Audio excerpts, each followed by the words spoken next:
Thank you very much, Sheikh Yasser. So we're now going to move to a quick crossfire session, which means that I'll be going through each speaker and you can ask a question to one other person on the panel. I'm going to ask you to restrict your question to 30 seconds maximum, please, and your answers to 3-4 minutes, please, maximum, because we need to get out to the Q&A. These are the real questions. No. Fantastic. Dr. Babuna is back with us. I'm going to give him a few minutes to hear perhaps one or two questions, and then we'll bring Dr. Babuna in. Are these mics now functioning? Brilliant. So if I could start with you, Professor Ehaf Abu Haif. Absolutely. Whichever. Do you have a question for one of the panel, and what is it? Several questions.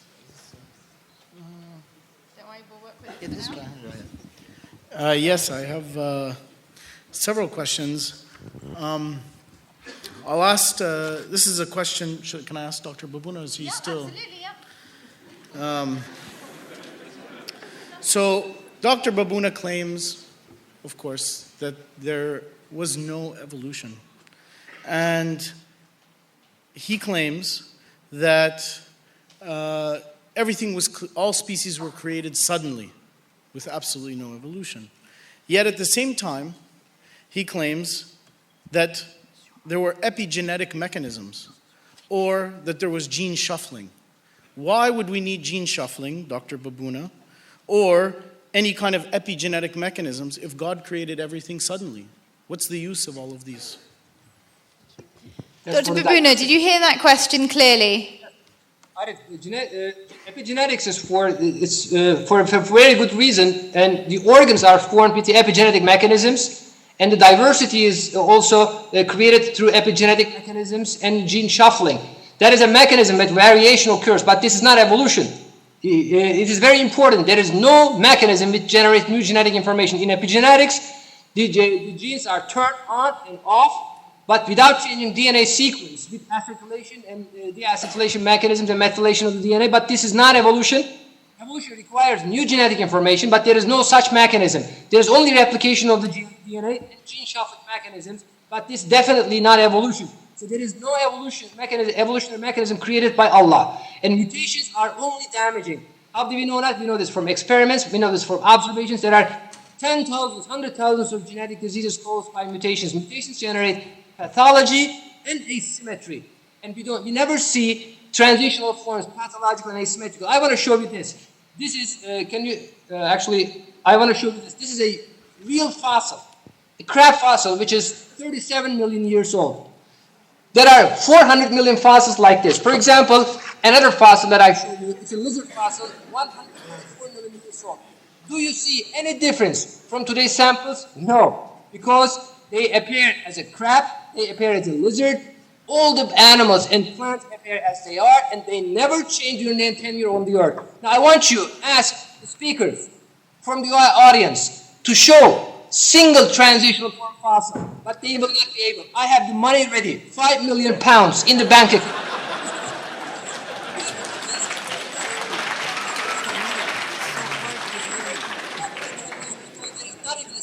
Pathological asymmetrical transition between species. You know what that means? There is no evolution. Allah created all of a sudden. And there are examples of this in the Quran. You know what Allah says in the verse? I seek refuge in Allah from Satan. We created man in the finest mold. Finest mold in the best form, Allah says to the human being. You know what that means? Not transitions from half ape, half man, pathologically asymmetrical. Allah gave a shape to the mud like a man, breathed his soul, and with the word be of Allah. Allah has infinite power, and they cannot appreciate the power of Allah. Allah says that in the Quran.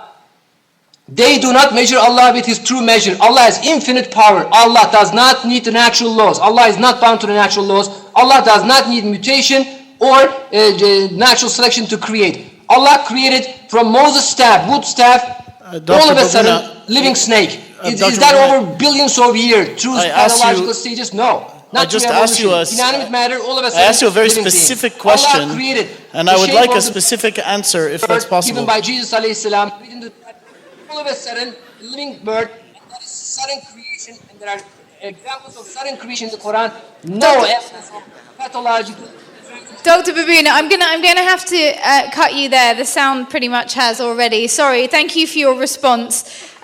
Given that you're with us, your question about transitional forms, is that the question that you'd like to ask to the panel? And is there someone specific you wanted to ask that to, or is there another question that you'd like to put to somebody on the panel? Any question, I'm ready to answer. You can ask any questions. All your questions have already been answered. Fantastic. Okay, well, we'll move on to Professor Fatima Jackson then. Professor Fatima, do you have a question, and who is it to? Bismillah. I can't say that I really have some questions. I have a couple of comments. Would it be permissible to just mention those? Sure.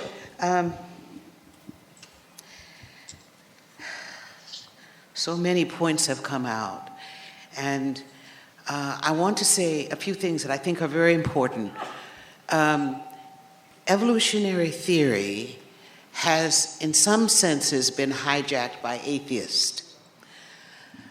But I feel that as an evolutionary scientist, as an anthropologist, as a biologist, I am under no compulsion to believe Richard Dawkins any more than I'm under compulsion to believe our esteemed brother behind me.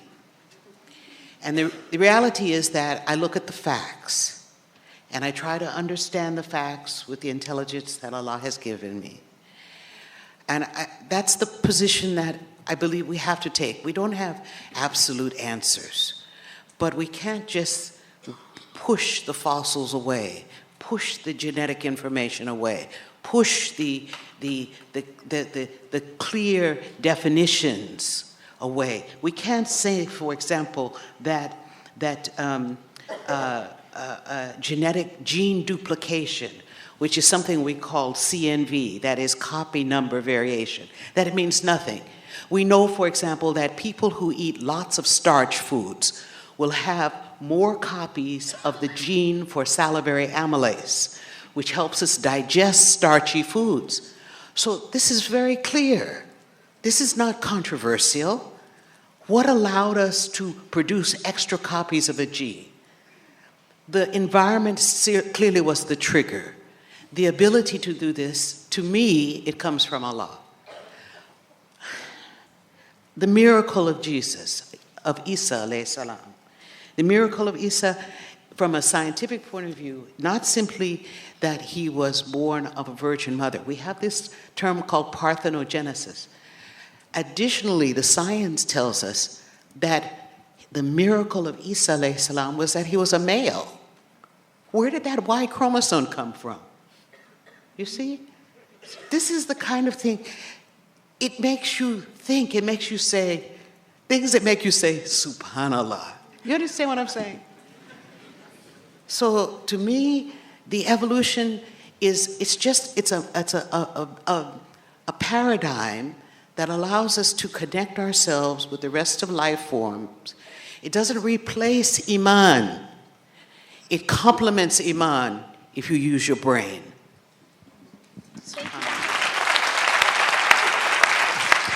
Thank you very much, Professor Jackson. Sheikh Yasser Khani, do you have a question, and who would you like to put it to? Well, can I respond to Dr. Jackson? Did you have a question you wanted to pose to Professor Jackson? No, I have a response because she's saying things that are against science, actually.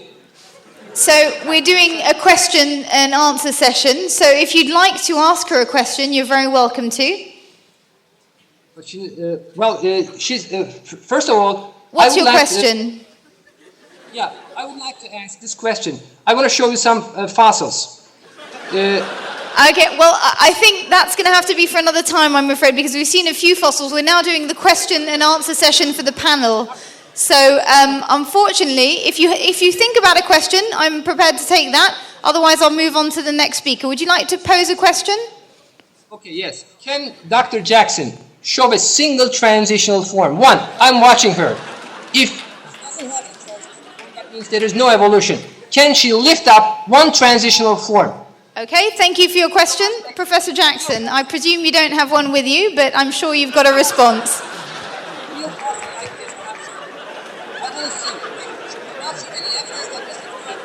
So, for And how can she explain the origin of proteins? It's coming, so it's coming. So for 5 million euros, I will answer this question. And the pounds. Oh, sorry, I'm in England. You know, this notion of transitional species is a byproduct of a misunderstanding of evolution. Stephen Jay Gould, Shweya.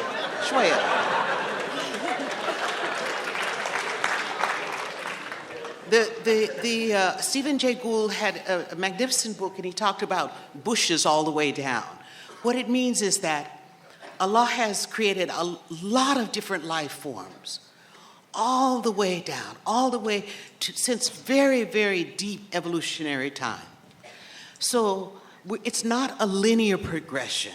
And I believe that Professor Ehud really talked about this, that we see diversity, that diversity is part of Allah's sunnah, that He creates lots of different kinds.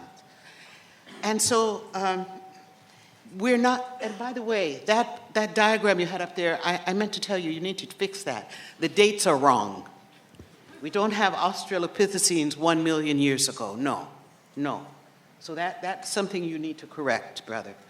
That's correct. The science is not looking. You have to start out with the right concept. If you don't have the right concept, if you don't have the right definitions, then you will trip over your own words. They were found in the same layer in the Olduvai George region in Africa. I'm the same really layer. sorry, Dr. Bubina. I'm going to have to cut you off because we're not actually taking responses in this session. Thank you very much, Fatima Jackson. We're going to move on down the panel, if that's okay, because we need to get to the Q&A section. So, Sheikh Yasser Qadi, do you have a question for somebody on the panel, and who is it for? So firstly, just a quick comment. Sure. Just to make it very clear, with all respect to the other people on this panel, I personally don't, meaning our brother from overseas, I personally don't have a problem with evolution, so I'm not lumping myself with those who deny it. I don't have any issue with human evolution, with non-human evolution. Everything can have a universal common ancestor other than human beings. And the reason I draw the line is theology, not science. So I want to make that point very clear to dissociate. The question I have is very simple, and of course is to our esteemed interlocutor, Mr. Hassan here, and that is, do you believe in miracles? Do you believe in the Prophet splitting the moon? Do you believe in Moses doing what he did and Jesus' virgin birth? And if you do, then why is it so problematic to believe that the creation of man was a greater miracle? It's a simple question.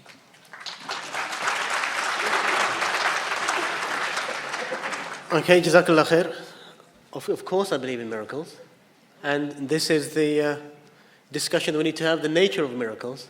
What I do would contest is some of the medieval interpretation of these things, such as khalqul ada, etc. Because the Quranic word for miracle is not mu'jiza, as you know. In medieval theology and kalam, they use the word mu'jiza and khalqul ada. And these are not Quranic terms. The Quranic term is ayah, as you know, which is used for what Musa alayhi salam did, and for Isa alayhi salam, وَجَعَلَوْا آيَةً لِلنَّاسِ, etc. It's ayah. And the same word ayah, the sign of God, is used for everyday occurrences, like the sunrise and the sunset, night and day, heaven and the earth. You know the ayat, alhamdulillah, all know the ayat. Every everyday occurrence is called an ayah, a miracle. That's why we have books now, Muslims write, like the miracle of life, the miracle of childbirth, the miracle of food, the nutrition, etc. We have to understand what ayah means, miraculous. Everything in a sense is a miracle. Of course I believe in miracles, but we are discussing, there's also the power of science. And we can see things like, the 48 and the 46 chromosomes, etc. I would also just like to chip in on something else. I have just discovered a fossil next to me. All right? And I don't know where it came from. Maybe this appeared out of nowhere as well. But since Dr. Babuna is offering 5 million euros or pounds or whatever for a transitional form, and since Professor Fatima Jackson has said that every species is a transitional form, I have no idea what this is. It looks like a frog to me. But I'm just asking, can I claim the 5 million euros? Because putting yours two together, Anyway. Nice try, Osama. Worth a try. By the way, my question was not answered, but let's leave it. Okay. No, with due respect, well, I have a question for Yasser then. Yeah, I did sure. answer your question. It's your turn. So, Sheikh Well, Osama, what's your question and who's I'd it like to? to ask Yasser, isn't your attitude the same thing which is holding back the Muslims, which held back the Christian church for centuries? When, for example, the late Pope John Paul II told Stephen Hawking, our physics teacher, when he met him, that you can study until the second after the Big Bang, you can go no further back because that is the act of God, that's creation. That put Stephen Hawking off religion big time, unfortunately, because of the late Pope's misunderstanding of these things. And if you were around in the 14th, 15th, 16th centuries, would you not have been taking part in the inquisitions launched against Galileo and Copernicus? No. Fair, bro. I don't think that my attitude is holding the Muslim world behind. I think you have given me way too much power. I think that the Muslim world is behind technologically for many reasons. At the same time, morally and theologically, I do not view the Muslim world as being behind. I am very proud that the bulk of the Muslim world believes in Allah subhanahu wa ta'ala, loves the messenger. Perhaps sometimes even in a manner they show this love that is, we would all agree, is a little bit too much. So I'm very happy that the Muslim world is not behind from a theological standpoint. But yes, technologically and in other areas, yes, we have a lot of improvement. And frankly, I do not think that my attitude is affecting it adversely. I think that insha'Allah ta'ala, and I'm a firm believer in this, orthodoxy can flourish in modernity. You don't need to compromise our core values to allow Islam to flourish. And frankly, Mr. Hassan, the bulk of the Muslim world follows types of viewpoints that I have been espousing and not you. And I think this in and of itself is some indication. And yes, this is appeal to authority. That's not true. You have a sectarian. Yes, it is appeal to authority. You have a very sectarian I'm talking viewpoint. about the bulk of the Muslim world, regardless of what theology they follow. Most of the Muslims around the world believe in Adam and Hawa. Is that not true? This is a fact of matter. Well, so right? do I, as you know. Okay. So do I, as you know. Yet another below in the the belt. Quranic, in the Thank Quranic you manner. to all of our panelists for their contributions. I think we probably could go on a lot longer on that particular issue, but I would like to bring the audience into the discussion now, inshallah. So I'm going to start off the Q&A session. I'm going to take a few questions from the panelists on the left-hand side who are made up of scientists and theologians who've come here tonight with specific questions. This is the roaming mic. Could I have an athletic volunteer who's going to run up and down and give it to people? Brilliant, thank you.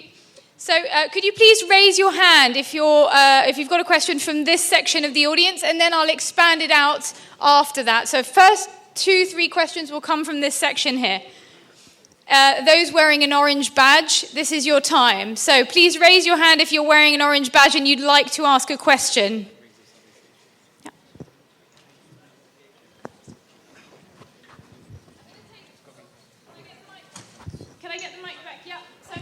Questions in sets of 3s so that we can get things moving a little bit and everybody gets to ask a question. So what's your question, sir? What's your name, where are you from, and what's your question? Assalamu alaikum. My name is Taimur. I'm from London. Just had one question, more for the biologist. Dr. Osama has made his position very clear about evolution, and I think it was the sister regarding Professor Jackson's presentation about the genetic Hawa and the gene Adam. If I understood correctly, are you saying at that point in your research that there was a distinction between what was there previously?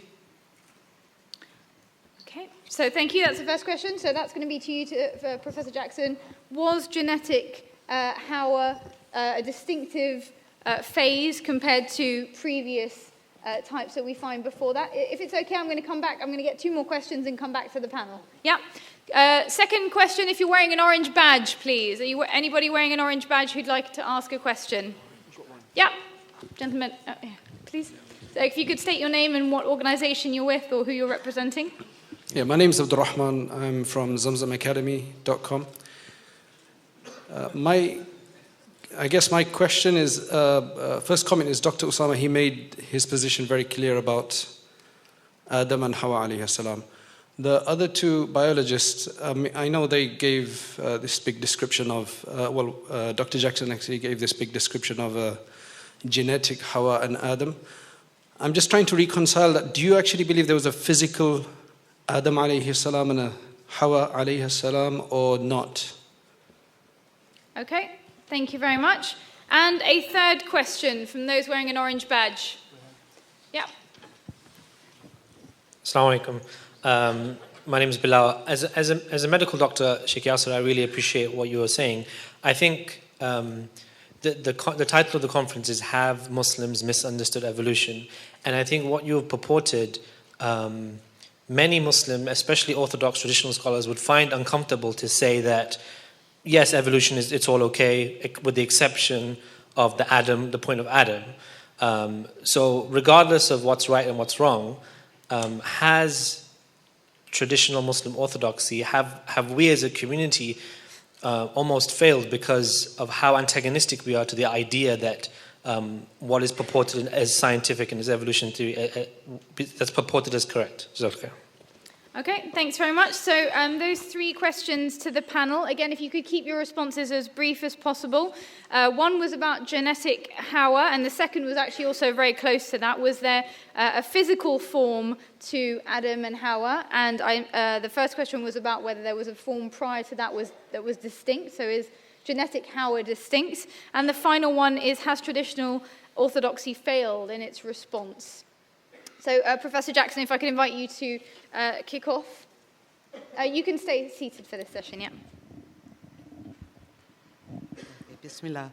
It's interesting that as you were asking this question, just before that, I was speaking with Sheikh about genetic Adam. Is genetic Adam Prophet Adam? And I don't have an answer for that. We have thousands of genes.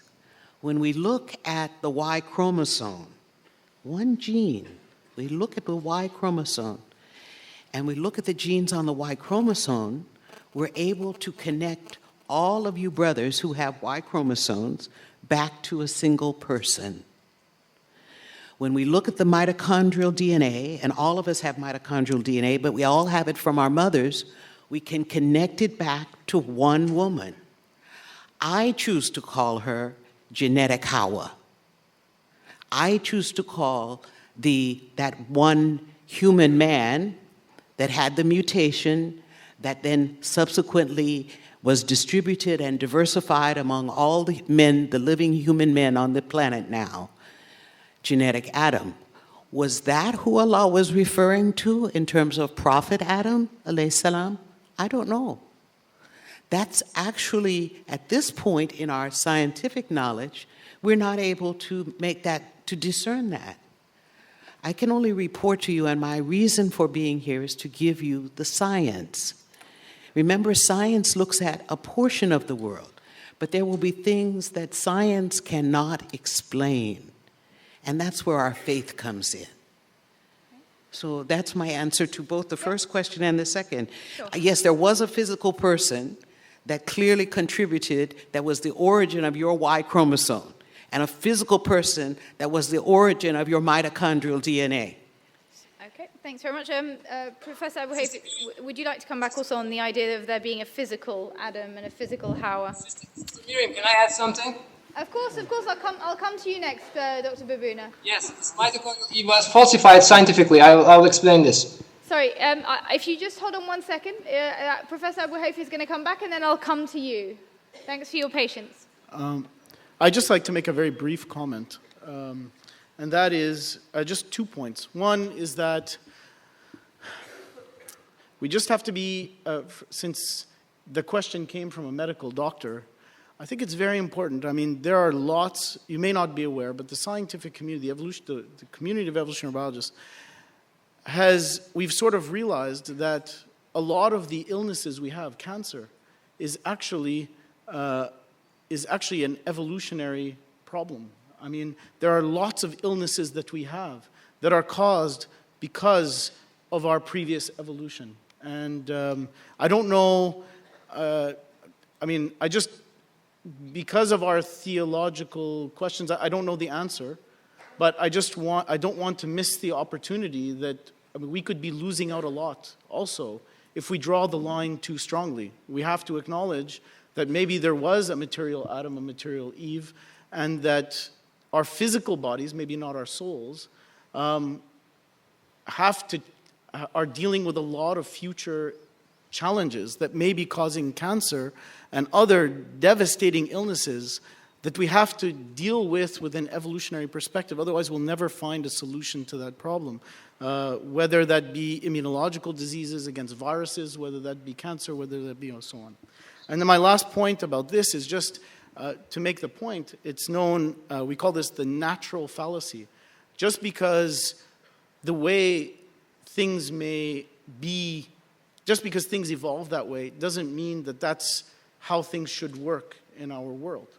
We don't have to, just because we've evolved perhaps, and that means certain things, we don't have to accept that. That just because nature does it a certain way, doesn't mean that we have to do it. We are human. Allah gave us, a consciousness to think, and we have the only species that has the power to not only control our society and in the way we want to live, but also our own evolution. We can control our own evolution. And we, as Muslims, this is, of course, theological discussion, but we can do it our own way. We don't have to worry about the way we got here. So. Thank you very much, Abu Haif. Dr. Babouna, if I could bring you in just briefly on this question. So the question is about whether there was a physical Adam and a physical Hawa. Yes, very briefly, please.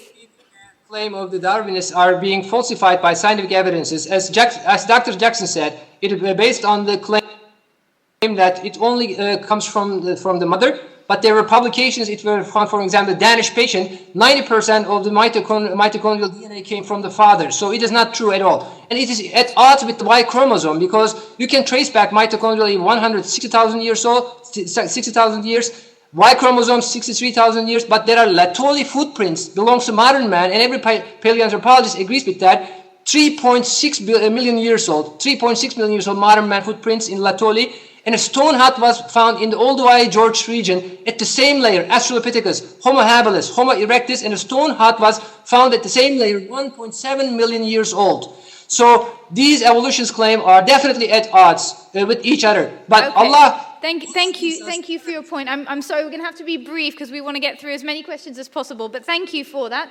Can I just pass the question, I think it was to Sheikh Yasser, as has traditional orthodoxy failed, and what in terms of the response that's been offered? Also, as briefly as possible, please. I do believe that most traditional Muslims don't understand evolution and evolutionary theory, and I think that they end up rejecting things they don't need to reject. But at the same time, I would like to point out that, do you really blame them?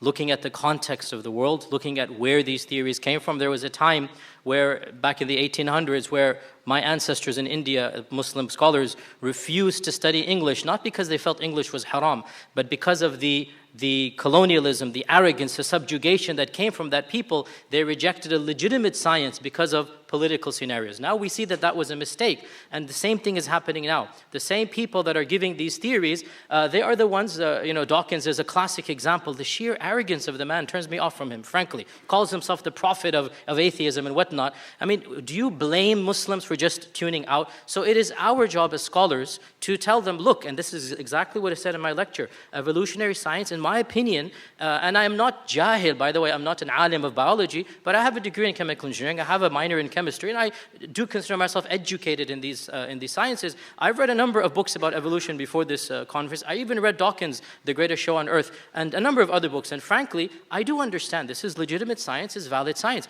My point is theological. So, bottom line, yes, I do believe many Muslims have misunderstood evolution, but then that is our job to basically tell them theologically what is the line they have to draw. Thanks very much, Sheikh Yasser, for your response, and thanks, Dr. Babouna, for the entertainment in the background. I'm going to broaden out the questions now to the rest of the audience. I'd like to hand them over. Could we send the mic over to Suad, the lady in the orange, in the middle? Yeah. So we'll take one question from Suad. How long this is going to go on? What is the schedule of events? It's supposed to stop at 6. Yeah. What's your question, Suad? Assalamu alaikum. Maikum salam. My name is Suad Walker. I'm a revert to Islam for more than 30 years. And I believe passionately that Allah is the creator of everything around us. The whole universe. Not just the atoms that circulate inside our bodies, not just the fossils in the mountains, but every single thing around us. Throughout centuries... Sorry, who's your question to, Sorry, Suad? the question is, all scientific discovery relies upon a leap of faith to see, understand and accept evidence that is at odds with accepted theology. It's taken many thousands of millennia for many brilliant human minds to begin to discover a few of the laws that govern Allah's creation all around us.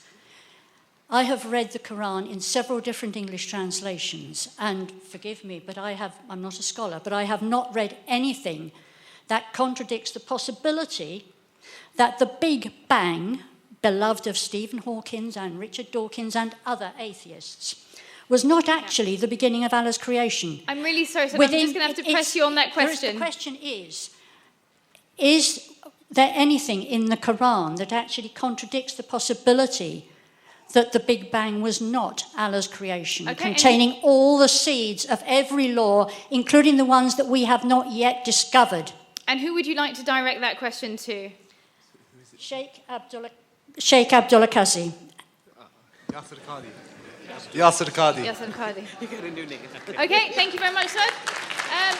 Next question, please. I'm taking sets of 3. Can I take a question maybe from the back, from the top, the gentleman at the top right, in the blue? All the way to the top. Sprint. Please. Assalamu alaikum. My name is Waleed. This is a question, I suppose, to both Yasser Qadi and Sheikh Osama. Do you think from a scientific standpoint, I think the professors of biology have done a great job in explaining evolution and its myths. But do you think the inflexibility of Islamic theology on its interpretation of miracles has led to simply dismissing evolution and many other things that could be explained by science and simply putting it into the category of miracles and sort of atheist propaganda? Okay, thank you very much for your question. We'll take one more question, maybe from the centre. Can I take a question from the gentleman in the centre, sitting next to the lady? Yeah, if you could pass the mic down as quickly as possible, please. Thanks very much. Assalamu alaikum. Just actually getting a clarification from what I've understood. So what's your question and who's it addressed to? Okay, the question is, from my understanding of what speakers have discussed, is that there is even the latest scientific advances in terms of human genome mapping doesn't contradict the notion that Adam and Hawa, alayhi salam, peace be upon them, could have been the first pair of humans on this earth. So my question would be really, given that theologically this is something that we can accept, and scientifically it's also something that we can accept, why is there such a big discussion around it, if not just to try and appease certain the civilization that we live in, which basically supports the theory of evolution all the way? I'm really kind of unclear what the other reasons could be to try and have such a debate on this. Right, and who's your question directed at? Really, it's open to any of the I'm going to have to press members. you on one specific person, please. Okay, if we go to the Professor Abdul Wahab. Okay, Abu Haif. Okay, Ahab Abu Haif. Right, that's 3 questions. So we'll start off. Yasser Qadi, science is a leap of faith. Can the Big Bang be explained? Science is clearly a leap of faith, and Dawkins himself has admitted this very, very bluntly on a YouTube video. I wish I could show it here, but I think most of you have known this, so you can Google it on YouTube, where a presenter basically says, don't you also have to have a leap of faith about many things that you believe? And if a religious person has the same leap of faith and he calls it faith, well then how is that different than what you're doing? And he basically was stumped by the question. He said, turn the camera off, let me think about this. Then when the camera came back on again, he goes, yes, but my faith in science is more logical and rational. My leap of faith is more within the paradigm of science than yours, which to him was just mystery. So no doubt, when we're talking vis-a-vis Dawkins, I think everybody on this panel would agree that there are some serious problems coming from him. With regards to the Big Bang, and again, I'm very careful to speak as a theologian. I'm not a biologist, I'm not an astronomist, I'm speaking as a theologian. As a scholar of the Quran and Sunnah, I don't see any issues in affirming the mechanisms of the Big Bang, in saying that Allah subhanahu wa ta'ala basically created or willed into existence the laws of thermodynamics, the laws of Einsteinian and Newtonian physics, and far more laws that we have yet to discover.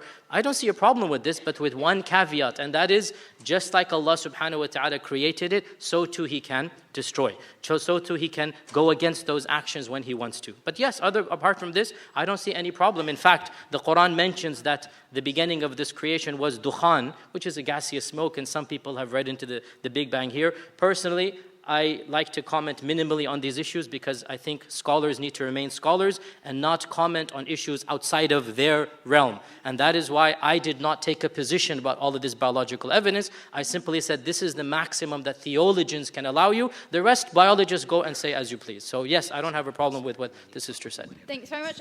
Sheikh Hassan, you wanted to come back quickly. Very briefly, please. Sorry, very quickly, as an astronomer and a physicist, as well as somebody who studied the Quran and Sunnah in great depth, the Big Bang, etc., is perfectly compatible within the Quran and Sunnah. However, it doesn't need to be. This is an important point. Brother Yasser mentioned that why are we believing things which are not said in the Quran and Sunnah scientifically? The Quran and Sunnah do not actually teach us science. And that's why Ahmad Dalal's book is so important, is that theology was never supposed to draw red lines. It's not the job of theologians to tell scientists what they can and cannot discuss and what conclusion they can and cannot come to. This is what the Pope did to Stephen Hawking, said you can't study the Big Bang. You see, and this was a recent Catholic position. And so Muslims, alhamdulillah, are able to embrace that, and I've written a longer article about that on my blog. People should know that scientists are now seriously talking about the multiverse and empirical evidence for the multiverse, which is many, many universes.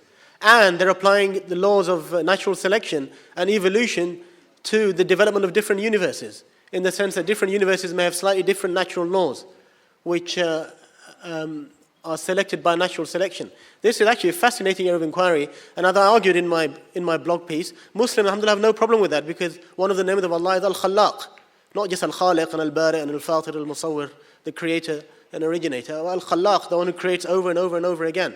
So Muslims really have no problem with millions or billions or trillions of universes. That's trillions of Big Bangs, not just one. All right? And some of our Christian and Jewish and Hindu and other friends, well, not Hindus, but our Christian Jewish friends, the Hindus have no problem with that generally either. But many of our Christian and Jewish friends have a serious problem with the idea of more than one universe, because of the special position of Jesus Christ and also of Bani Israel, the children of Israel, for some of them. They have a serious problem with that. But as I argued, Allah is Al-Khallaq, there is really no problem with this. But theology should not be drawing red lines anywhere in science. That's a big mistake which is happening here. Can I bring you both to the second question, which was to both of you, which was regarding the inflexibility of interpretations regarding miracles and whether this was leading people to dismiss evolution. Could I both have 1 minute and 24 seconds, please? Thank you.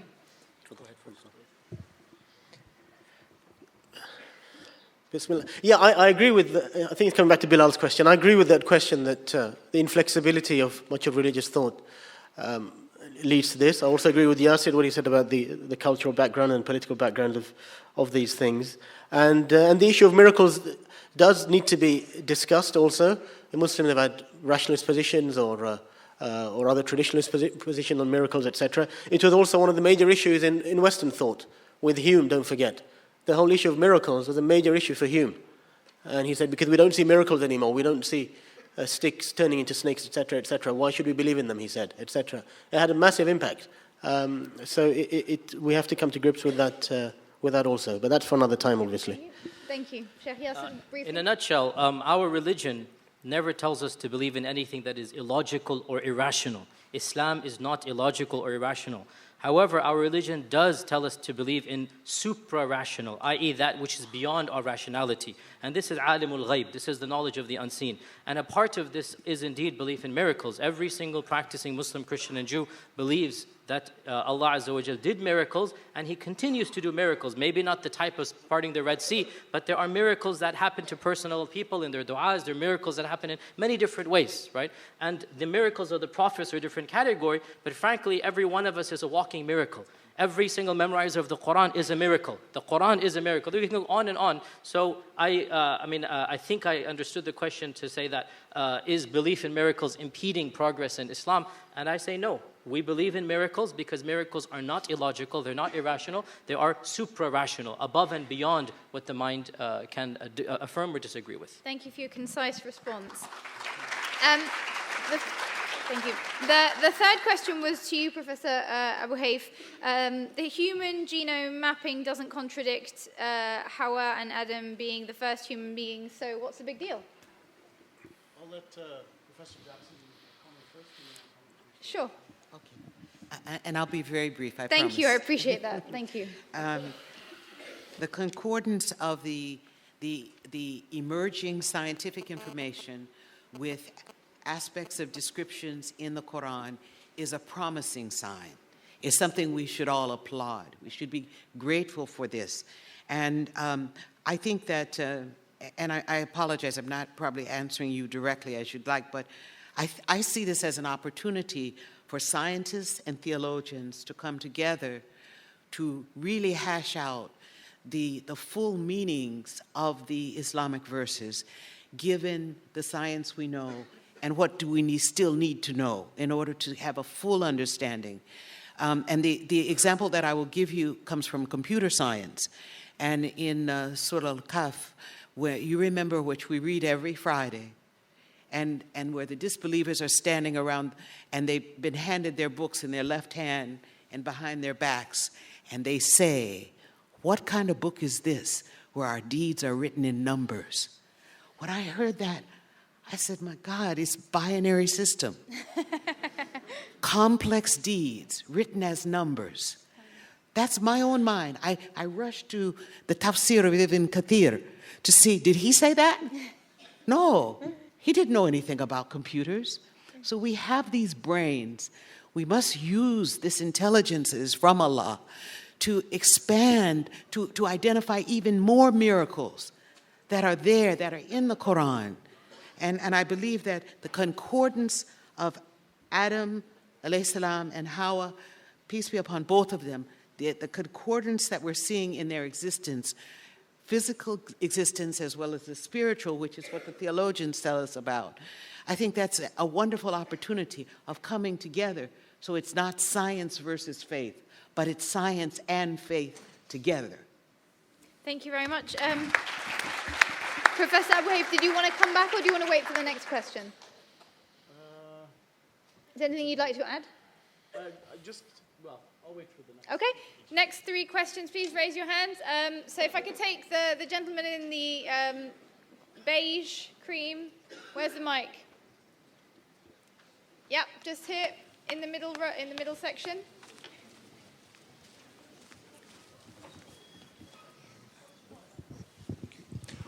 First of all, I want to thank the panelists, and this has been a really interesting discussion, and also like to thank Dr. Okhtar for the entertainment. And my question is actually to Dr. Okhtar, because to be honest, I'm very disappointed in the way in his performance today. There are a number of errors, so many that it would take me hours to go through them, that anyone with a basic biochemistry background would be able to identify, and I'll just choose one of them. The idea that gene duplications can only be deleterious, and you can't have beneficial gene duplications, and he gave the example of insulin. And the only counter-argument to that is a very simple one. Anyone who knows anything about genetics or functional genetics will know that even if you have 2 copies of a gene, it doesn't mean that you have twice as many proteins, because you have feedback mechanisms, negative feedback mechanisms, that will dampen down the expression of the protein, make sure So you what's have your question to just Dr. enough. Bobula? So that's just the point before the question is, Sorry. do you not realize through perhaps, I don't know, picking up a basic textbook, that you are confusing a lot of people, and what you're doing in terms of speaking in the name of Islam and quoting hadiths and quoting Quranic verses, that you are actually doing a lot more damage than good? Okay, thanks for your question. We'll come back to that to give you an opportunity to respond, Dr. Babuna. Next question, can I take the lady in the cream headscarf at the top there, please?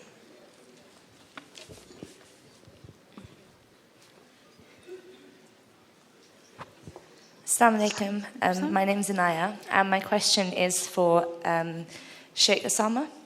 So, please forgive me, my knowledge on the Quran isn't that great, but in the Quran, there are a number of verses that say that Allah turned transgressors into apes. So could this not, therefore, this kind of thing not explain the 97%, 98% DNA similarities between human and ape? So what I'm saying is, could it not be explained conversely, that instead of us coming from similar ancestors to apes, that, Allah subhanahu wa ta'ala with all his power transformed humans into apes, and that's the reason for the difference, for the similarity? Okay, thanks very much for your question. And one last question from someone down here. Yep, lady down here on the left-hand side, please.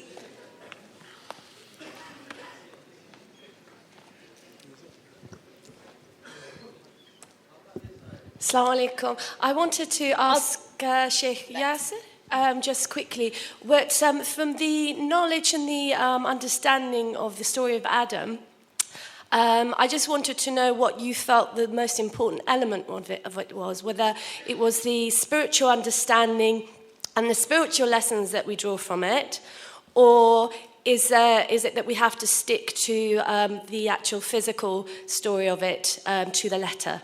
What's the most important element of it? The spiritual lessons or the physical or scientific lessons that you want to draw from it? Brilliant. Thanks very much for your question. So we're going to have to sail through these so we can get a few more people in. Dr. Babuna, the first question is to you. The audience has asked, or a member of the audience has asked, are you in fact confusing people? Are you doing more harm than good with some of the ideas that you're spreading? Okay, we have to look at the scientific evidences. I gave you very powerful evidences, like fossils, for example, and I talked about the impossibility of proteins to emerge by chance because other proteins must exist, and there is no mechanism which can generate new genetic information. These are very powerful evidences which falsify evolution. If evolution is not science, and scientific evidences falsify creation through evolution, the fossil evidence, the impossibility of the proteins to emerge by chance, and the impossibility of generating new genetic information, why should we accept evolution? Why should we try to find a middle path between Darwinism and the Quran and then the science? There is no such thing. If Allah would create through evolution, we would have transitional forms everywhere, and we would be the defender of evolution, creation through evolution, but Allah did not. We know from this from the Quran, and since Allah created science, we know this from the scientific evidences. Now, genetically, the duplication he talked about is definitely damaging. Now, I'm showing you what the duplication means. Duplication is duplication of a genetic information. The same amount of information is duplicated. So it is like something like this. You have a book. You have different chapters in this book. If you duplicate one of the chapters and put this chapter in the middle of another chapter, would that increase the information in this book? No, because it is the same another chapter which has been existing from the beginning, and this chapter has been going into another chapter in the middle of another chapter. Of course, it is damaging because it divides the information in this chapter, and it's not increasing the information. Evolution have to show us brand new genetic information, brand new proteins, brand new organs, brand new species. This is impossible. There is no mechanism of this created by Allah. Thank you very much. Thank you very much, Dr. Babuna. I think you've made your point. Thank you for that. Sheikh Hassan, the next question was to you. Are the similarities explained because of some humans being turned into apes? Yeah, that was a great question because I think it helps Muslims to explore these issues. So as you said, there's a famous Quranic story about some of the Israelites, some of the Bani Israel, were transformed into apes and pigs, it says, especially the people of the Sabbath. and again, I keep referring you to Guardian article, I'm sorry about that, but the Guardian article I wrote on tafsir and understanding the Quran, I alluded to that. And the fact that the majority traditional view had always been literal, that those people were physically transformed into apes and pigs. But early on, there was again another view. Imam Mujahid said they became like monkeys and pigs, meaning they became stupid like monkeys, and they became greedy like pigs, basically, right? Now, what I think is very interesting, actually, I don't really mind. I don't know which one of those is true for sure. But it's very interesting that apes and pigs, again, have very similar genetic material to us. And so if it was physical, then it's not far-fetched, certainly, at all, in modern biology, to say somehow the DNA was, changed by God, so that they were transformed. However, they had no descendants. For those who took the literal view, there's a hadith in Sahih Muslim which says that those people had no progeny, they had no offspring, no children. So there was that one generation which was punished and transformed, and they left no descendants. And so I hope that helps to answer, but it helps Muslims to discuss these issues. If we can't have the debate, we can't have interesting conversations around those Quranic stories like that. However, I would just like to warn that, unfortunately, that story is misused a lot, in terms of a lot of hate preaching against Jews and Christians. And that story is about the children of Israel, some of the Israelites who were the Muslims of their times. In our time now, it is predominant all across the Muslim world to hear that those verses quoted to say, Na'udhu that Jews and Christians are all descendants of apes and pigs. I've heard it here said in London, in major mosques and khatibs, by major hate preachers. This is a real problem, and we have to, stand up to that. I think that's an important clarification. Thank you for that. The last question is to Yasser, and it's so what's more important in the story of Adam alayhi salam? Is it the physical? Is it the spiritual? It's ironic you asked that because I have just come back from teaching a class at a seminar that we do 10 hours long about the story of Adam and the benefits to be derived from it. So I cannot bore you for 10 hours when I have 1 minute to speak. But there are many, many benefits, theological, moral, spiritual, political, what is the meaning of Khalifa, even romantic, the fact that Allah Azza wa Jalla created Adam and Hawa at the same time. All of these are many different benefits that can be derived from the story of Adam. And frankly, my position is everything that Allah tells us is important. That's, مَا فَرَّطْنَا فِي الْكِتَابِ مِنْ شَيْءٍ. Everything that Allah mentions, there's a reason for it. And that is why I do not distinguish between the physical story of Adam versus the spiritual story. The fact that Allah shaped Adam with his 2 hands. What did he tell Iblis in the Quran? Why didn't you prostrate to that which I fashioned with my 2 hands? Is important for us. The fact that he breathed his ruh into Adam, وَنَفَخْتُ فِيهِ مِنْ رُوحِي, is important to us. The fact that he honored us, وَلَقَدْ كَرَّمْنَا بَنِي Adam. So every single fact that is mentioned in the Quran is important, and the whole story put together tells us that we are a species that Allah has blessed with many, many blessings. Okay, thank you very much for that. I'm going to take a last 4 questions because that's it. This is going to be the end of it. So can I start off on this side here? I promised the gentleman, I think over here in the burgundy top on, is it burgundy black top on the end? Just here? Yeah, all the way to the end. Yes, you with the white sticker. Yeah. It says Yasser. Yeah, hi, my name's Yasser. I'm from London. I think my question's to Sheikh Abu Hayf. Could you just speak up a little bit, please? Questions to Sheikh Abu Hayf. Abu Hayf, yeah. He mentioned the process. He denied that there was any missing links, and if he did, he'll get 5 million. But can you explain how? I mean, does this process, has it all of a sudden stopped? The apes go into animals, and also why was it the fact that only our humans went to such intellect and civilization? Why no other species went to that level? Okay, thank you very much for your question. Take a question from the gentleman on the end. Yeah, waving your hand. Yeah, that's right, that's you. Bismillah ar-Rahman ar-Rahim, salatu wassalam ala Rasulillah. I have a question for Dr. Osama. It's concerning the hadith of Isra al-Mi'raj, which proves, as we know, the Prophet Muhammad sallallahu alayhi wasallam ascended to the heavens. This, from what we understand, proves heaven and hell being above the earth, or at least heaven being above the earth and not on earth. So do you, Dr. Osama, how do you deal with this hadith when you say that heaven could be on earth? Jazakallahu khair. Okay, thanks very much. We'll take a third question from the centre here. Can I take a question from the gentleman in the striped top? It's going to make you run. Striped top in the middle there, please. And well, I'll come to you next for the question.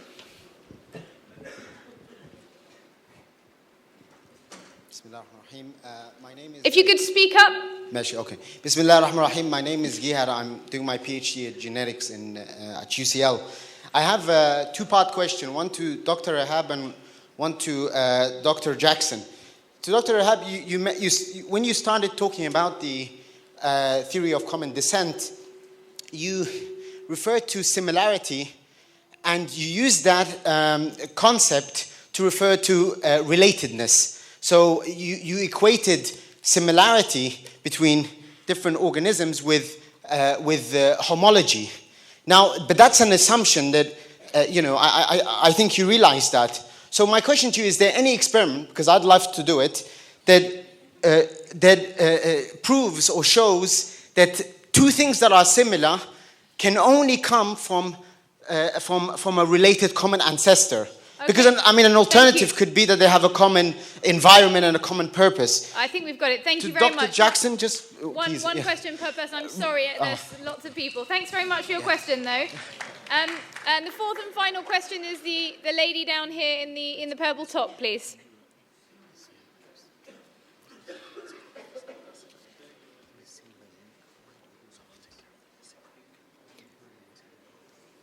This is a question to Sheikh Yasser, who's not here. Yeah, he's right here. He's walking back right now, yeah.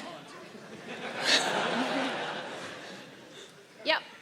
So, your question? If God has created Adam with clay so perfect, why is it that we share so many biological and even emotional similarities to other species? For example, our carotid-laryngeal nerve begins with the fish which has gills.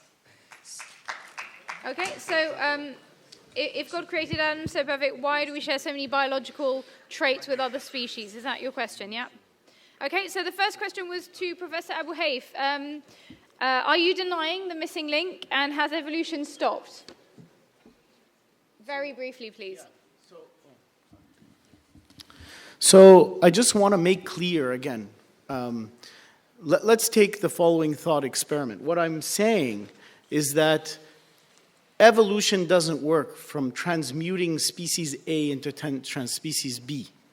Let's take the following experiment. You have a grandfather and you have your cousin, right? You have a common ancestor, your cousin, that descends into, your, two brothers, right? They give rise to their children and they give rise to their children. So together they're related as cousins, right? You don't turn into your cousin and your cousin doesn't turn into you. They share, right, uncles. So I share with my cousin, the genes that come from my uncle and my uncle. But we sort of descend. It's a branching process. It's not a linear process. So that's why there's no missing links per se.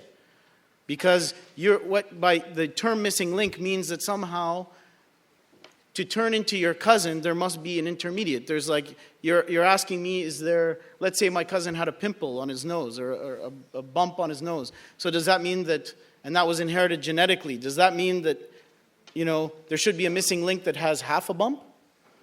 No, descendants, of course, the more closely related you are, the more similar features you will share.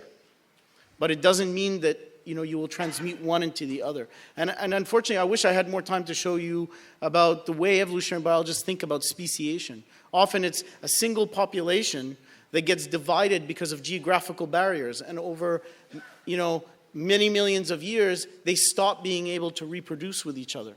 Okay? And that's how we often think about the speciation process. Thank you very much, Professor Abu Hayf. And Osama, we're over to you, Dr. Hassan. Is heaven above the earth? Yeah, thanks for the question. There's a misconception.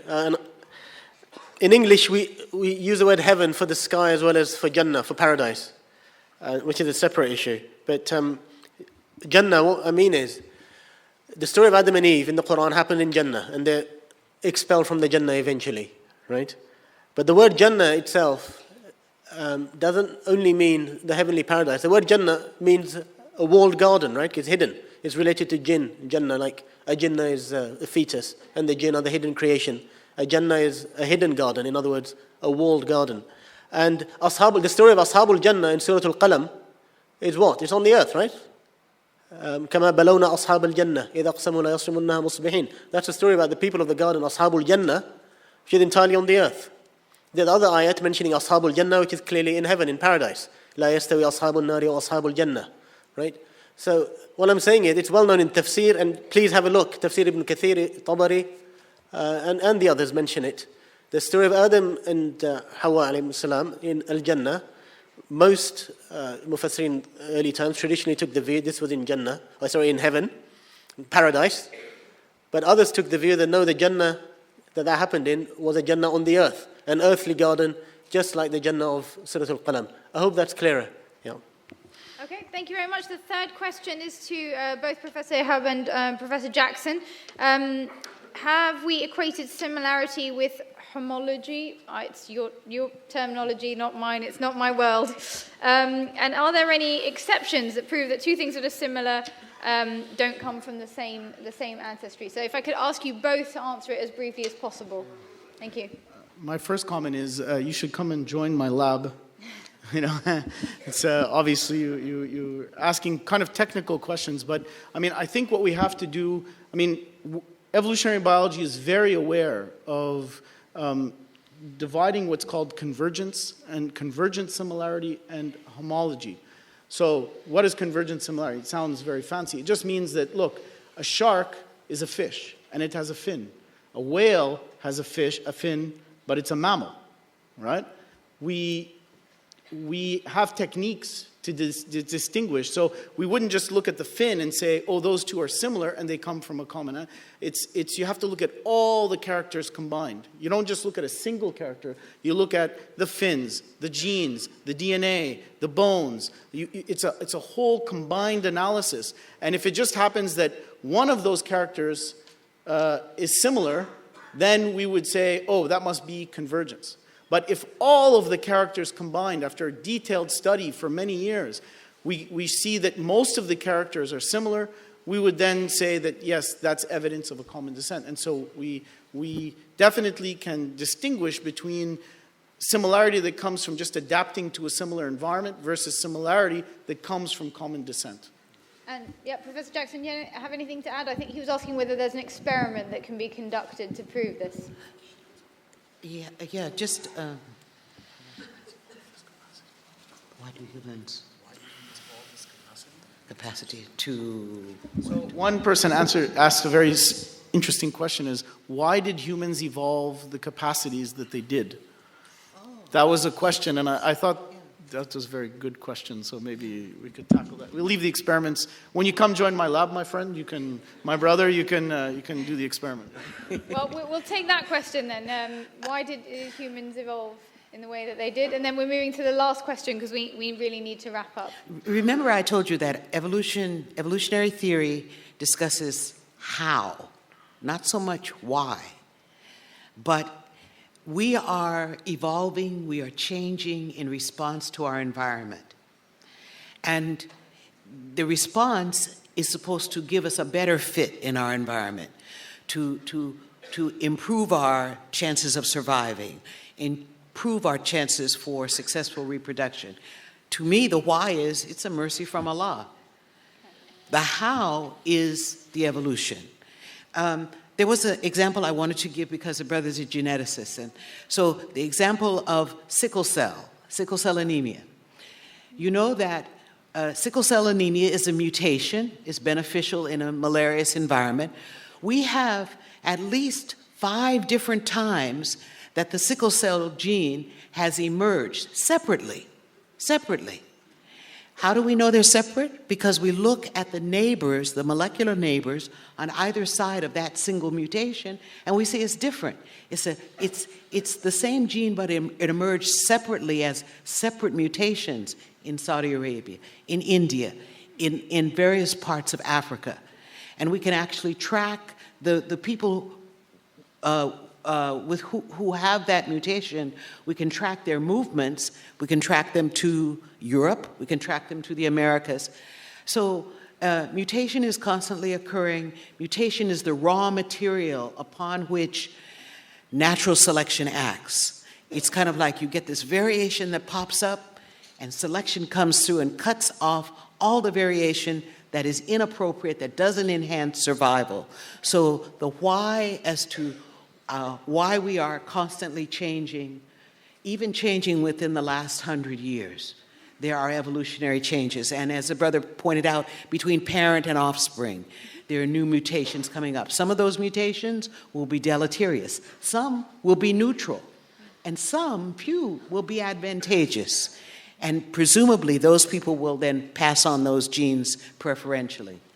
So that's the evolutionary story. It's pretty straightforward. Thank you very much. The last and final question is to you, Sheikh Yasir Qadhi, and it was, if God had created Adam alayhi salam so perfectly, why do we share so many biological similarities with other species?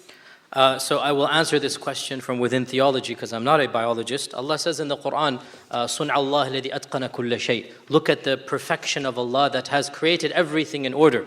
And Allah says in the Quran, look at the creation. هَلْ تَرَى مِنْ فُطُورٍ. Do you see any flaw, any problem in the entire creation? Allah says, ثُمَّ رَجِعْ الْبَصَرَ كَرَّتَيْنِ. Keep on looking and examining. You will not find a single problem in the entire creation. So Allah subhanahu wa ta'ala created us to be in harmony with the world around us. And therefore, what I firmly believe is that if evolution is true, then Adam alayhi salam conformed with all that occurred around him so that he was placed at the time and place where it was perfectly in sync and harmony with the world around him. This is what I believe as a theologian, not as a biologist. Now, with regards to humans being similar, there's a lot of similarities. I'd like to emphasize the differences. What makes us so different from other creatures? And where do we even begin?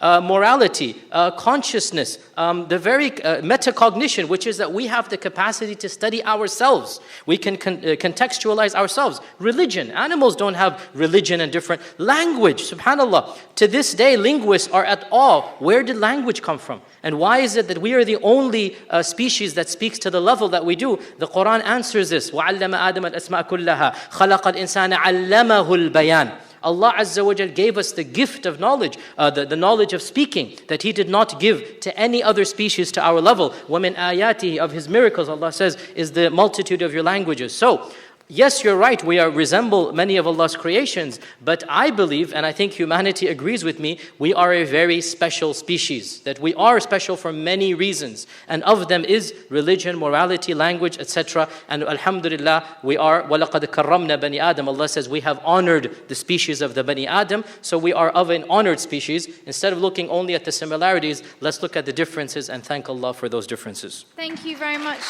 Sheikh Yasir, for that point. When some of you came in today, you conducted a vote at the entrance. Have Muslims misunderstood evolution? A majority said yes. Can you have a show of hands now? How many of you believe Muslims have misunderstood evolution? If it's a yes, please raise your hand. And raise your hand if you believe Muslims have not misunderstood evolution. Okay, that's interesting. I think there has been a shift, so thank you for sharing that. I now want to thank the speakers for being here today, and I want to thank you all for being here. Before we give them a round of applause, I just want to end the evening by saying Adam will say a few words about Dean Institute courses that are now available. But first, let's thank our speakers by giving them a warm round of applause. And thank you all for being here. Assalamu alaikum. MashaAllah. What fascinating interaction. I hope you enjoyed it. I did. It was very informative and also entertaining. I'd like to personally thank all our esteemed speakers. Thank you for the trouble of coming all the way here, your preparations. All the presentations that you've actually seen today will be uploaded on the website. We have 3 new courses that we've just released today. Those courses are Introduction to Early Islamic Philosophy and Controversies by Shafaruq Zaman Chowdhury, Gender, Justice and Islam by Dr. Laura Zahra MacDonald, and also Imam Abdul Latif Finch, Letting Go and Letting God, student of Sheikh Hamza Yusuf. Again, another round of applause for our esteemed speakers. Thank you. Thank you for being so patient. We hope to see you again. Assalamu alaikum.